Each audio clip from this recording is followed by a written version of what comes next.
जो चीज आज आप देखने वाले हैं उसके बाद में भी अगर आपकी आंखें नहीं खुली तो इस देश का भगवान ही मालिक है।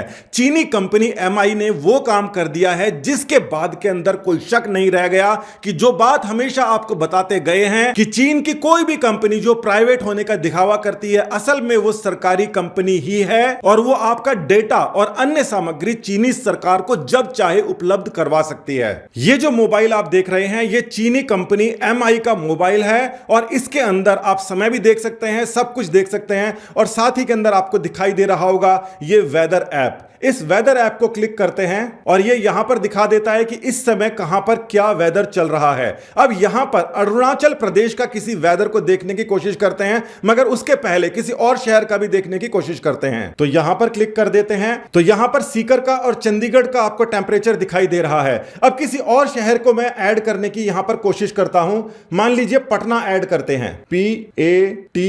देखिए पटना सबसे ऊपर आ गया, बिहार इंडिया।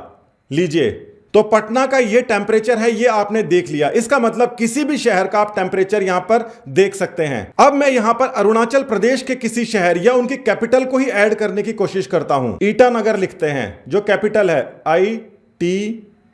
देखिए यहां पर ईटानगर की जगह कुछ और ब्राजील का जरूर शहर आ रहा है मगर अरुणाचल प्रदेश का शहर यहां पर नहीं आ रहा। अरुणाचल प्रदेश को चीन अपना हिस्सा मानता है और जो चीनी कंपनी है वो अरुणाचल प्रदेश का वेदर रोक देती है। इसी प्रकार से ये कोई साधारण घटना नहीं है क्योंकि वेदर रिपोर्ट करना ही एक बहुत बड़ी बात है। जैसे थोड़े समय पहले POK के अंदर जितने शहर है वहां पर इंडिया ने अपना वेदर रिपोर्ट करना शुरू किया था जिसके बाद में पाकिस्तान को खलबली मच गई थी और यहां पर ईटानगर का वेदर रोक दिया गया है। एक और चीज चेक कर लेते हैं कि क्या वहां के किसी और शहर का नाम यहां पर आता है या नहीं। एजोल को डाल के देखते हैं, AIZAWL। देखिए एजोल मिजोरम यहां पर दिखाई दे रहा है। नेहरू जी जब प्रधानमंत्री थे उस समय चीन के प्रीमियर यहां पर आए थे और उन्होंने यह बात रखी थी कि आप अरुणाचल प्रदेश ले लो और पूरा का पूरा अक्साई चीन और लद्दाख वाला जो एरिया है वो आप हमको दे दो। नेहरू जी ने उस समय कहा था कि भाई अरुणाचल प्रदेश तो पहले से हमारा है क्योंकि जब ब्रिटिशर्स छोड़ के गए थे उसके समय ही वहां पर मैकमोहन लाइन वो लगा के गए थे। मैकमोहन लाइन किस प्रकार से लगी जाती है इसके बारे में अलग बात कर लेंगे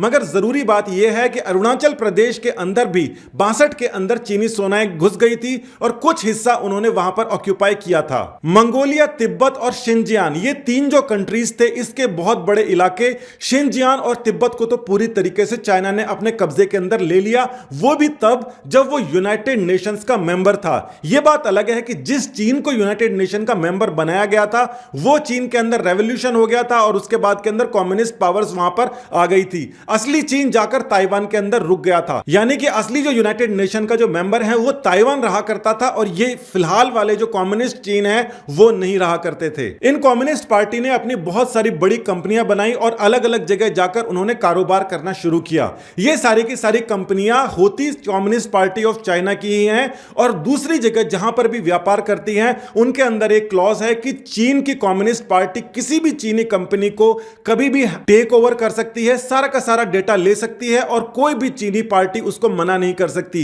एक और बात आपको जाननी पड़ेगी कि किसी भी प्राइवेट चीनी पार्टी के अंदर यानी कि किसी भी कंपनी के अंदर कम्युनिस्ट पार्टी के मेंबर्स, कॉमरेड उसके अंदर होने जरूरी हैं। जितने ज्यादा लोग उसके अंदर, जितनी बड़ी कंपनी बनती जाएगी उतने ही ज्यादा उसके अंदर कम्युनिस्ट पार्टी यानी कि गवर्नमेंट के लोग उसमें नौकरी करने लग जाते हैं। यानी कि MI जो कंपनी है उसके अंदर भी कम्युनिस्ट पार्टी के सरकारी लोग नौकरी कर रहे हैं जो कि सूचनाएं आगे भेज रहे हैं। इस बारे में किसी को कोई शक नहीं है मगर पहली बार यह देखा जा रहा है कि इस प्रकार से अरुणाचल प्रदेश के हिस्से को इंडिया के अंदर दिखाना तक बंद कर दिया गया है। इन सब का कारण यह है कि हाल ही के अंदर गलवान घाटी में क्लैश हुआ था। कुछ समय तक एंटी चाइना सेंटिमेंट्स हावी हुए थे, कई सारे लोगों ने चीनी चीजों का बहिष्कार कर दिया था मगर मामला यहां पर रुका नहीं। अभी थोड़े दिनों के अंदर अलग अलग प्रकार की सेल्स आ रही हैं, उसके अंदर लाखों की तादाद के अंदर ये चीनी मोबाइल बिक रहे हैं जिसके बाद में चाइना को समझ में आ गया कि यहां पर तो जो दूसरे गुट हैं वो सारे के सारे इन सब चीजों को न्यूट्रलाइज करने में लगे हुए हैं और यहां पर ये हमारे ना प्रोडक्ट्स खरीदने से रुक सकते हैं ना ही इनके ऊपर किसी प्रकार की बात होगी। और इतनी बड़ी हरकत करने की चीन ने ना सिर्फ सोची बल्कि कर भी दी। अब आप ये सोचिए कि आपकी जो फोटोग्राफ्स हैं, आपकी जो कॉल रिकॉर्डिंग्स है, आपकी जो लोकेशन है और आपका जो मोबाइल है,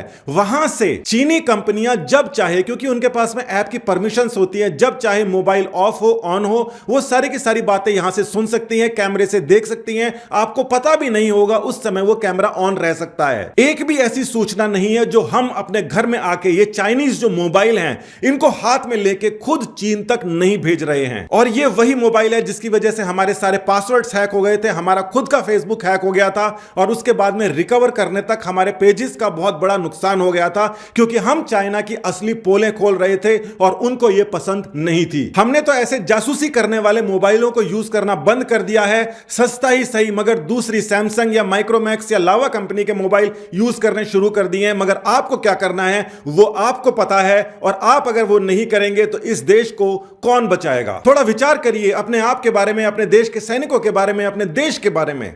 धन्यवाद। जय हिंद।